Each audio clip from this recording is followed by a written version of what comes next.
काल मी राजसाहेबांचा व्हिडिओ बघितला. त्यांचं भाषण ऐकलं मी काल व्हिडिओद्वारे, कारण की मी तिथे नव्हतो. तो भडवा अदानी 2014मध्ये त्या भडव्याचं नामोनिशाण नव्हतं. आणि आता तो भडवा जिथं तिथं आपली मुळं म्हणतात ना, त्याला आपण काय म्हणतो, मुळं तो मातीमध्ये रुजत चालला आहे. कोणाच्या भरोशाने? हां, तो देवेंद्र फडणवीस, एवढे क्राईम वाढले आहेत, कशाला तो झक मारायला मुख्यमंत्री झाला का देवेंद्र फडणवीस? हां, कशाला झाला मुख्यमंत्री झाला? कशाला तुम्ही? काय काम आहे तुमचं? काय काय उपटली तुम्ही मुख्यमंत्री बनून? आणि कशाला पाहिजे ते उपमुख्यमंत्री दोन दोन?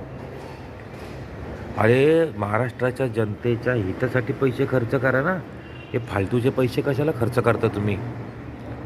सगळी लूटमार चालवून ठेवली आहे बेंचत. हां, आता तुम्ही काल तुमचा काय म्हणतात त्याला, वचननामा बघितला. BSTमध्ये महिलांना 50% सूट. कशाला ती? काय गरज आहे महिलांना 50% सूट देऊन? काय उपटणार आहे तुम्ही? इलेक्शन झालं की परत तुम्ही महागाई वाढवणार. महाराष्ट्राच्या जनतेला कळकळीची विनंती आहे की ह्यांच्यावर बहिष्कार टाका. मतदानावरच बहिष्कार टाका. मतदान करून काही उपयोग होणार नाही. काही म्हणजे काही उपयोग होणार नाही.